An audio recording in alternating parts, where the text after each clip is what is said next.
V dnešnom svete sa obava o budúcnosť stala bežným pozadím života. Stále nad niečím premýšľame, čo nás čaká v práci, v škole, vo vzťahoch, vo financiách. V hlave sa točí nekonečný sled myšlienok. A čo ak to nezvládnem? Čo ak urobím chybu? Čo si o mne pomyslia? Tieto vnútorné rozhovory dokážu pohltiť myseľ natoľko, že prítomnosť sa začne vytrácať. Život prebieha práve teraz, ale my ho často nežijeme, len si ho predstavujeme. A v podstate ide o to isté. O pokus duše prežiť niečo, čo sa ešte nestalo. Predstavte si pomyselnú časovú os, minulosť, prítomnosť a budúcnosť. A teraz sa pozrime úprimne, v ktorej časti tejto osy vznikajú naše obavy. Nie v minulosti, tá už skončila. Nie v prítomnosti, tá práve prebieha. Vnútorný nepokoj sa rodí vždy tam, kde sa myseľ zatúla do budúcnosti. V mysli si vytvoríme strašidelný obraz toho, čo by sa mohlo stať. A tejto predstavy sa sami zľakneme. V skutočnosti sa teda nebojíme samotných udalostí. Bojíme sa vlastných predstáv a fantázií. Základom pokoja je návrat do prítomnosti.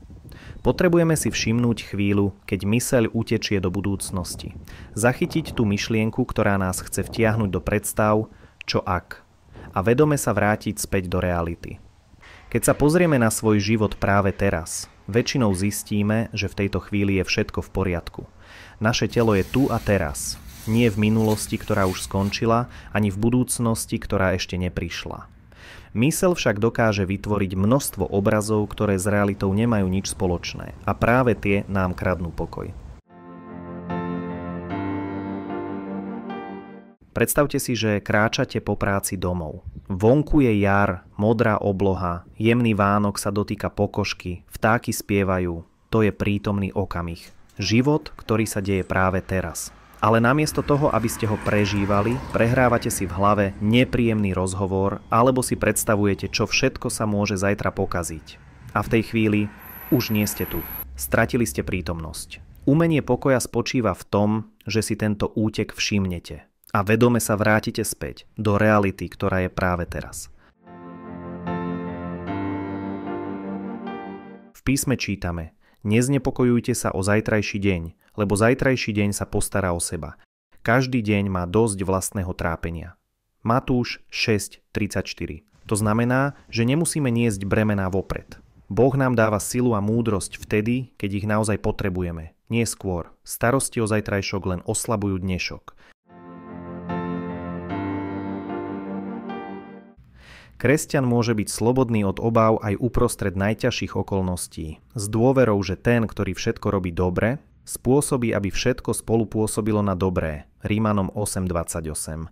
Boh pozná všetko o zajtrajšku, za tým, čo my nevieme, čo prinesie nasledujúci deň. Príslovia 27:1.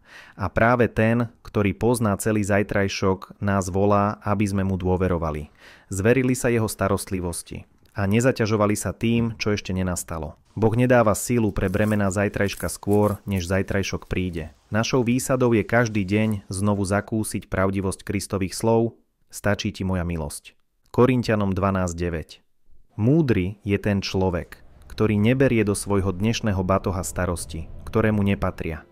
Zamerajte sa na prítomnosť, dôverujte v dnešnú silu a zajtrajšok prenechajte tomu, ktorý ho pozná dokonale.